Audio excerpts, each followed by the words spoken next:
नमस्कार, India news Haryana पर आपका स्वागत है। मैं हूं आपके साथ हेमंत कुमार और चलिए रुक करते हैं फटाफट खबरों का। मुख्यमंत्री मनोहर लाल ने डीएपी खाद की समस्या पर उच्च स्तरीय बैठक बुलाई है, जिस पर दोपहर बाद सीएम आवास पर चर्चा होगी। उच्च स्तरीय बैठक में वैकल्पिक व्यवस्था करवाने पर चर्चा होगी और जल्द ही समस्याओं का समाधान किया जाएगा। सीएम मनोहर लाल के आवास पर होने वाली बैठक में कृषि विभाग, पुलिस और अन्य आला अधिकारी शामिल होंगे।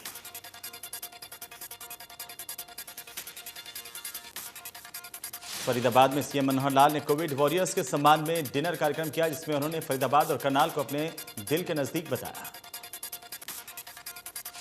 सीएम मनोहर लाल ने अपने संबोधन में कहा कि कोरोना काल में 200 देश में ग्राफ घटता और बढ़ता रहा है और कोरोना काल की दूसरी वेव में ऑक्सीजन का संकट आया। मुख्यमंत्री ने कहा कि पीएम मोदी ने कोरोना काल में अच्छे से अपनी जिम्मेदारी को निभाया और पूरे देश में ऑक्सीजन पहुंचाई। दिल्ली के मरीजों ने हरियाणा में अपना इलाज कराया। इसी बीच ऑक्सीजन की कमी रही और कई मरीजों को अपनी जान गंवानी पड़ी, जिसका उन्हें दुख जताया। सीएम मनोहर लाल ने लोगों से अपील करते हुए कहा कि हमें कोविड-19 के नियमों की पालना करते रहना है, क्योंकि सावधानी हटी दुर्घटना घटी। साथ ही उन्होंने कहा कि हरियाणा में स्वच्छता अभियान चलाया जाएगा। इसे फरीदाबाद से शुरू किया जाएगा। पलवल में केंद्रीय राज्य मंत्री कृष्णपाल गुर्जर ने 5 करोड़ 60 लाख से ज्यादा की लागत से 5 सड़कों के चौड़ीकरण का काम नारियल तोड़कर शिलान्यास किया। इस मौके पर पलवल विधायक दीपक मंगला, निगरानी समिति के चेयरमैन मुकेश सिंगला, बीजेपी के नेता वीरपाल दीक्षित और हरेंद्र पाल राणा मौजूद रहे। जम्मू कश्मीर के पुंछ में सुरक्षा बलों और आतंकियों के बीच मुठभेड़। जम्मू कश्मीर पुलिस के 2 सेना का एक जवान घायलों को अस्पताल में करवाया गया भर्ती।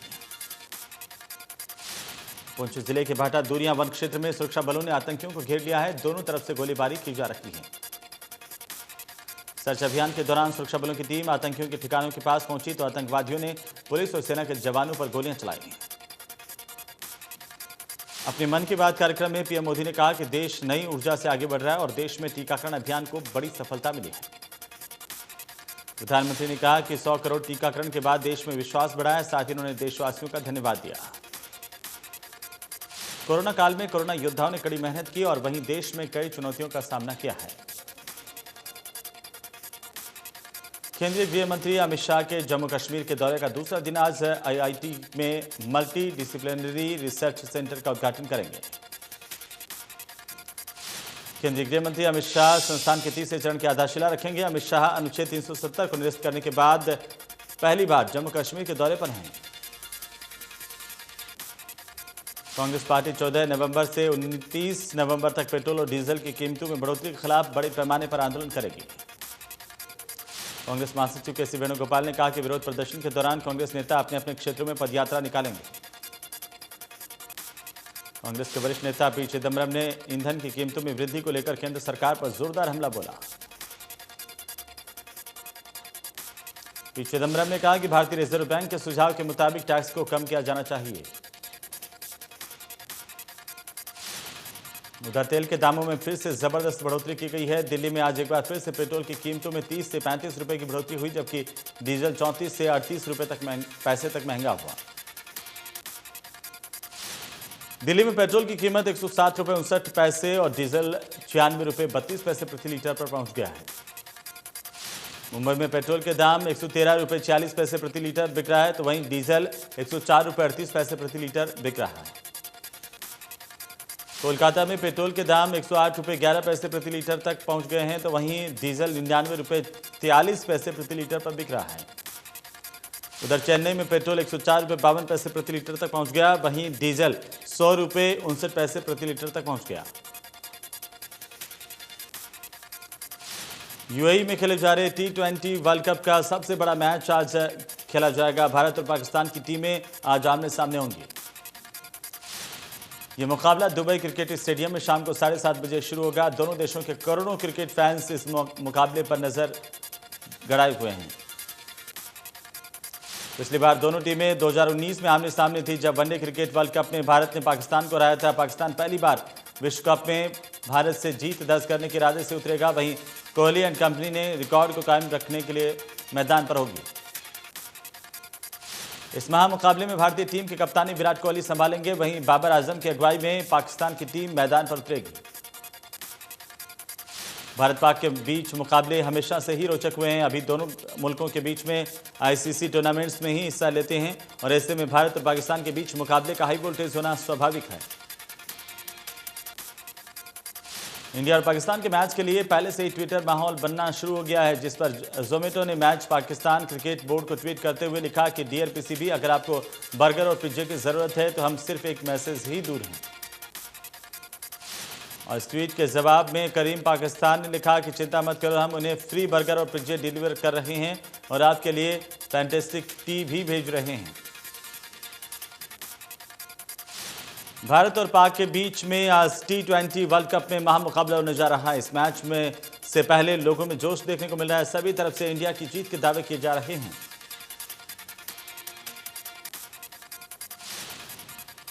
क्रिकेट के मैदान से खिलाड़ियों का भी यही कहना है कि बैटिंग और बॉलिंग में इंडिया का कोई मुकाबला नहीं है। दिवाली से पहले आई दिवाली इंडिया में मनेगी और वहीं आज जीत का चांद भी इंडिया में ही निकलेगा।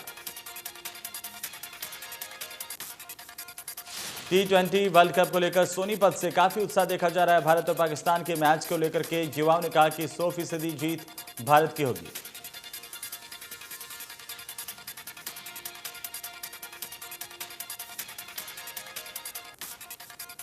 देश में कोरोना का कहर, एक दिन में 16,000 नए केस आए सामने। 559 मरीजों ने तोड़ा दम। एक्टिव केस 1,66,000 से ज्यादा। केरल में कोरोना के 8,909 नए केस। कुल मरीजों की संख्या 49,06,000 के पार। एक्टिव केस 81,000 के करीब।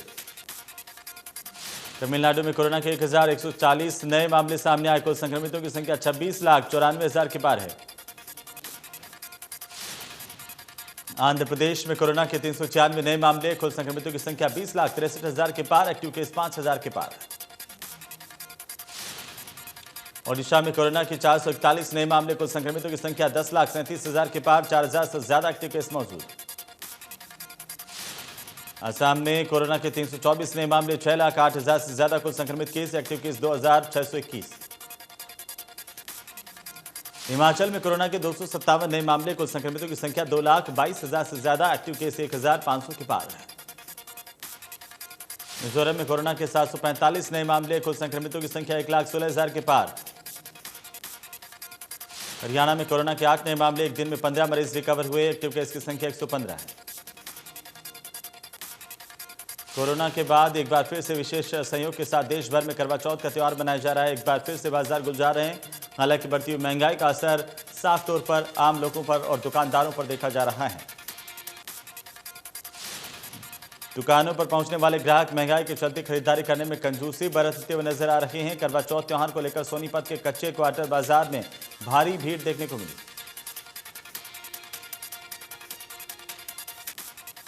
करवा चौथ से जुड़े सामान को लेकर लोग खरीदारी के लिए बाजार पहुंचे, लेकिन ज्यादा महंगाई के चलते मन महसूस कर रह गए। लगातार बढ़ते सब्जी और फलों के दामों ने लोगों का स्वाद बिगाड़ दिया है। सब्जी पर लगी महंगाई के तड़के ने लोगों को आधी सब्जी लेने पर मजबूर कर दिया है। करवा चौथ के दिन महिलाओं के लिए खरीदे जाने वाले फलों को आधे ही लेकर के लौट रहे हैं लोग। सोनीपत एसटीएफ पुलिस को बड़ी सफलता मिली है। पुलिस ने लूट, हत्या, डकैती और रंगदारी के आरोपी धर्मेंद्र उर्फ शास्त्री को पलवल से गिरफ्तार किया है। यह आरोपी इन दिनों धर्म परिवर्तन करके बिहार की मुस्लिम महिला से शादी कर बिहार में रह रहा था।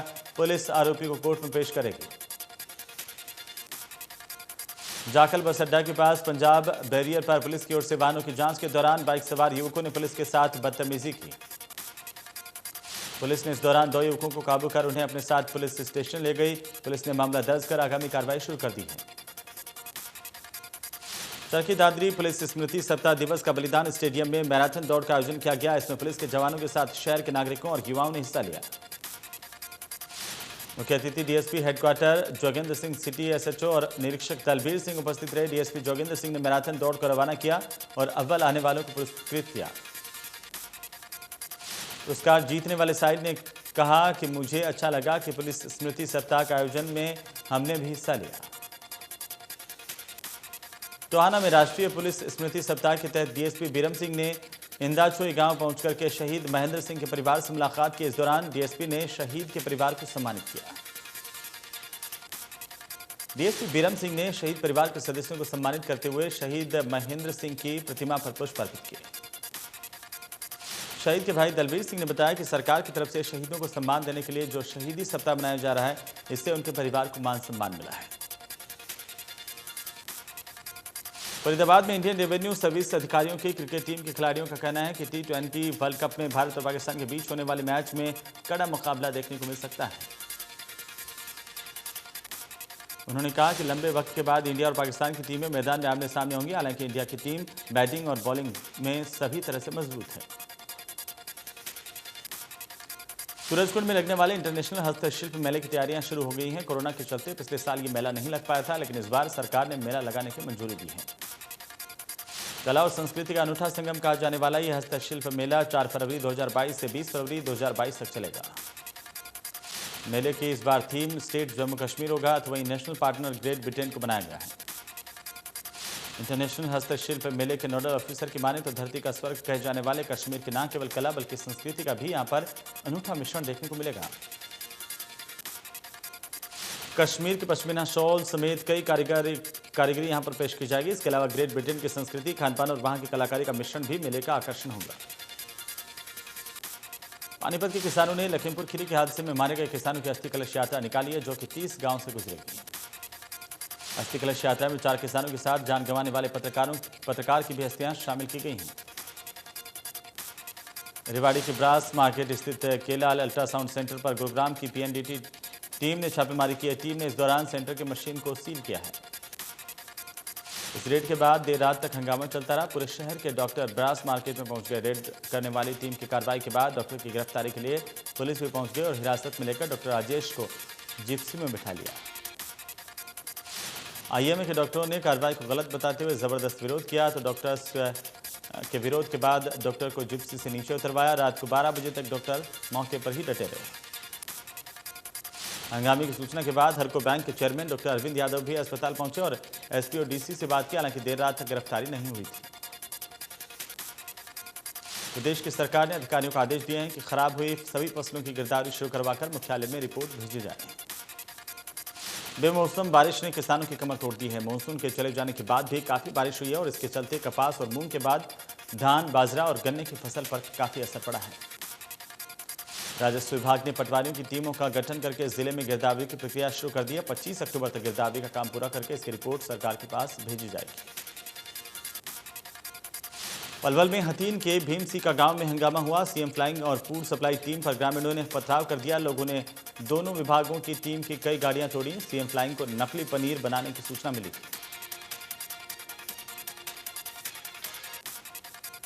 मौसम विभाग ने प्रदेश में 2 दिन की बारिश की संभावना जताई है। बेमौसम बारिश से पहले ही किसानों के खेतों में पानी भरा हुआ है और किसानों की धान की फसल पूरी तरह से खराब हो गई है।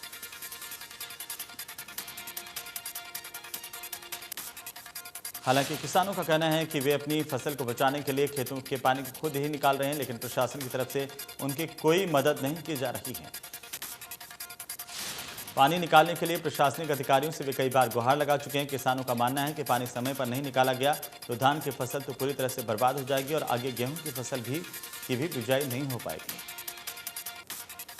सोनीपत के कई गांवों में खेतों में बरसाती पानी जमा होने से किसानों की धान की फसल पूरी तरह से बर्बाद हो गई है।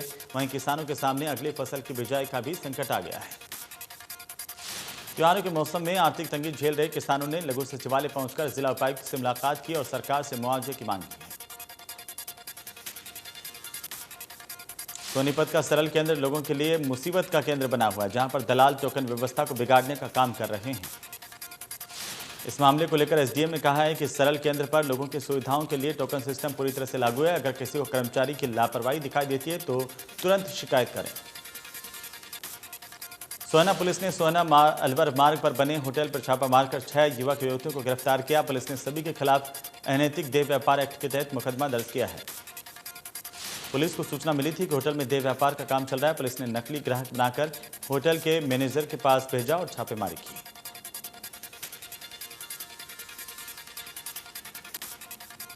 शनिवार देर शाम को नारनौल के स्वास्थ्य विभाग ने कोसली के गर्ग अल्ट्रासाउंड सेंटर पर रेड की, जहां पर एक शख्स को गर्भवती महिला से लिंग जांच के नाम पर 70,000 रुपए लेते हुए रंगे हाथों पकड़ा गया।